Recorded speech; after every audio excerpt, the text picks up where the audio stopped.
Hello Taurus, ang pagbasang ito ay para sa lahat. Alamin natin ang nakalipas mo na hanggang ngayon ay nakakaapekto pa rin sa'yo. Ano ang present issue? Ano ang meron sa paparating? At ano ang advice niya para sa'yo? Ang mga tao nakapaligid? At obstacles and hidden issue mo? At ano ang kalalabasan ng pagbasang ito, Taurus? Oh, one more.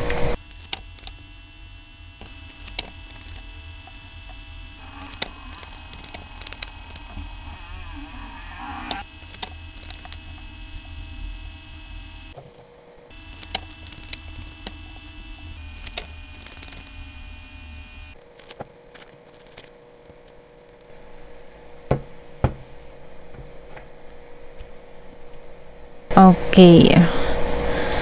Maaaring naiimpluwensyahan ka ng nakaraan, lalong-lalo na sa mga material na bagay. Maaaring ikaw ay maraming tanong sa iyong sarili. Nakikita dito yung naging independent ka. Naging maganda ang pasok ng pinansyal sa iyo sa nakaraan.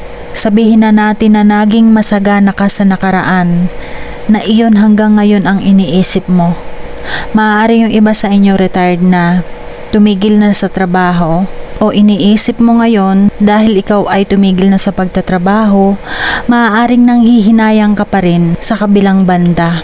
Maaaring iniisip mo na hindi ka na magkakaroon ng mga ganong bagay kung hindi ka na magtatrabaho ngayon. Dahil nakikita dito, Taurus, nakapokus ka pa rin sa mga material na bagay.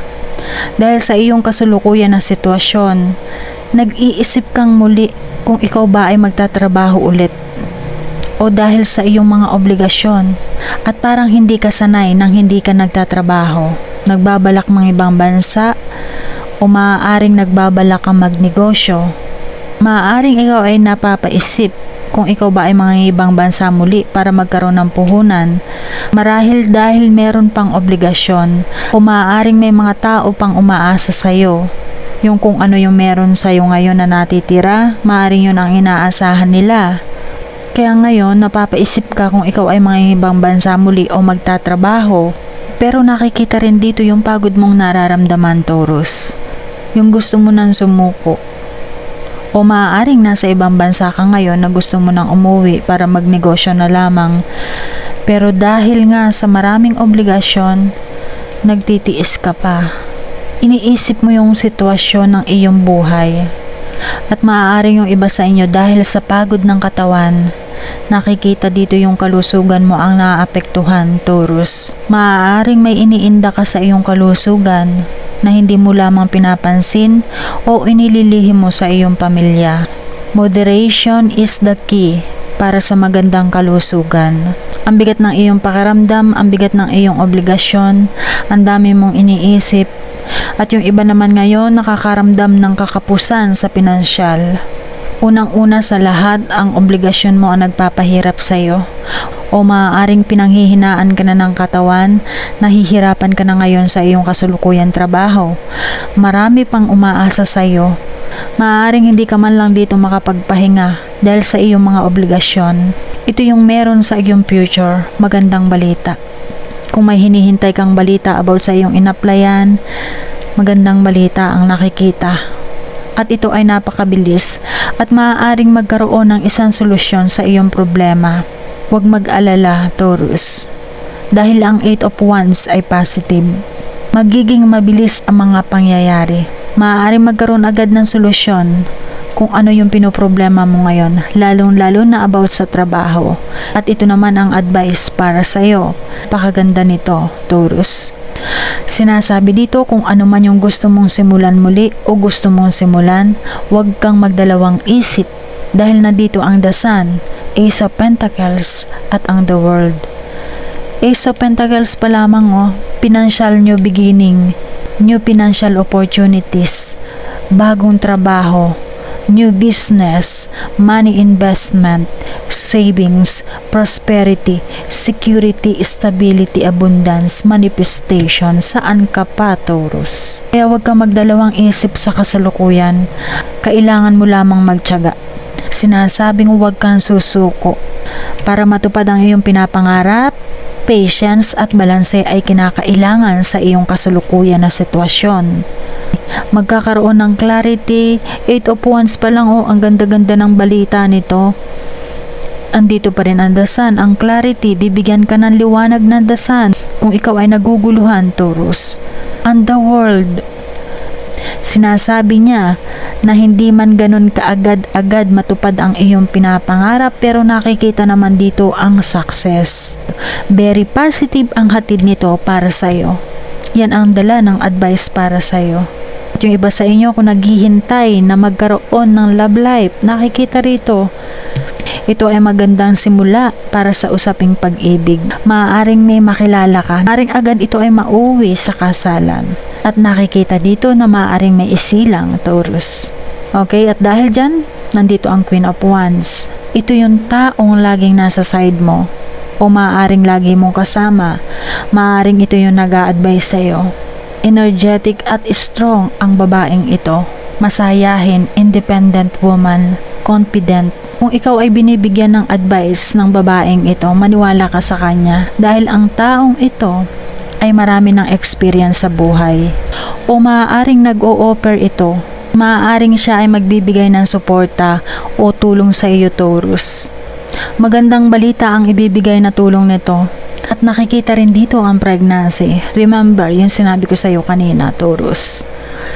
Napakaganda.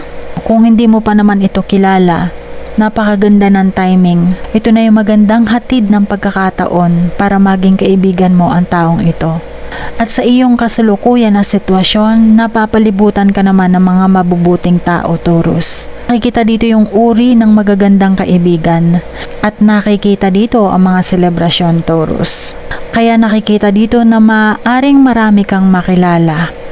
O maaaring sa selebrasyon na mangyayari dito mo makikilala ang taong hindi mo na makakalimutan sa buong buhay mo, Taurus. Nakikita dito yung pakiramdam ng kasiyahan. Huwag mong kalilimutan, Taurus, good news. Kaya wala kang dapat ipag-alala. Maganda ang hatid ng Ace of Cups at Queen of Wands sa paligid mo. Okay? At dahil dyan, mapunta naman tayo sa mga hindi inaasahan na magiging problema o mga hidden issue. Nandito ang parehong reverse, ang The Lovers at ang Page of Wands. Nakikita dito yung conflict, disconnection, imbalance. Nakikita dito yung pagkakaroon ng trust issue. Maaaring ito yung naging desisyon mo sa nakaraan. Yung time na hindi mo alam kung ano ang gagawin mo. Maaaring ito yung resulta. Mga ginawa mong desisyon sa iyong buhay, ikaw ang may responsibilidad. Kaya kung magkakaroon ng problema, huwag mong isisisi sa iba. Kung mali ang naging desisyon mo, wala kang dapat sisihin. Ang importante ay meron kang natutunan sa mga pagkakamaling yan. Unawain mo ang iyong sarili dahil ikaw ay isang tao lamang na maaaring magkamali. Importante, Taurus, huwag na maging paulit-ulit ang mga pangyayari. Kaya maging maingat sa susunod, lalong-lalo na sa pagtitiwala, Taurus. Maging maingat sa merong mga kasosyo, maging maingat dahil nakikita dito ang problema. Kailangan open ang inyong komunikasyon ng iyong business partner kung ikaw ay may kapartner. Maaari yung iba naman sa inyo, ang maging trouble ay ang inyong relasyon na makakaapekto sa iyong karir. Maaari yung iba sa inyo, hindi pa ready magkaroon ng isang anak dahil sa iyong pinapangarap, kaya maging maingat. Baka maaaring iyan ang maging dahilan ng trouble. Be careful, Taurus. Para naman sa mga merong karelasyon sa trabaho, maging maingat din, Taurus. Dapat alam din ninyo ang magiging consequences ng inyong relasyon. At nakikita rin dito sa iyong kalusugan, huwag kang katiwala na ikaw ay malusog, na ikaw ay malakas. May kasabihan nga, ang makina nga ay nasisira, ang iyo pang katawan. Kaya kailangan may sapat na pahinga para sa iyong kalusugan, Taurus. Dahil nakikita dito sa Page of Wands ang lack of energy, nakikita ang kawalan ng tiyaga, ang tigas ng ulo, mga problema, lack of confidence, sarado ang isip, boring, feeling uninspired. Yung iba sa inyo ang ugali magkaroon lamang ng problema, wala na, sarado na ang isip, takot na, boring ng kausap.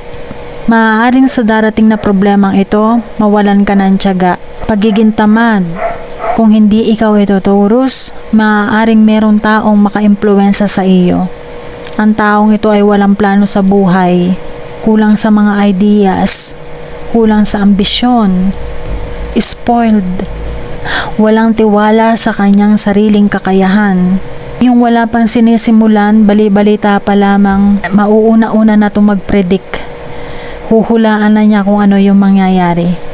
At maaaring yung iba naman sa inyo, pagdating sa relasyon, mawawala ng gana. Sa puntong yan, huwag niyong pilitin ang inyong sarili.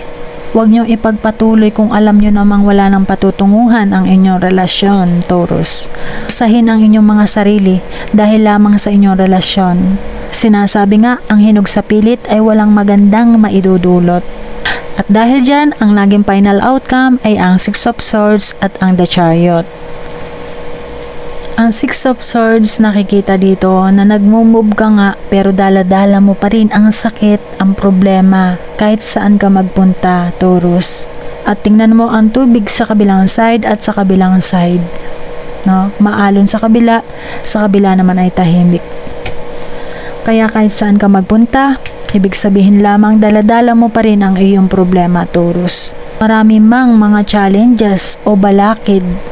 Sinasabi niya dito, stay focused, Taurus. Maging confident ka sa iyong kakayahan. Hanap din ng The Chariot ang pagiging balanse sa puso at sa isipan.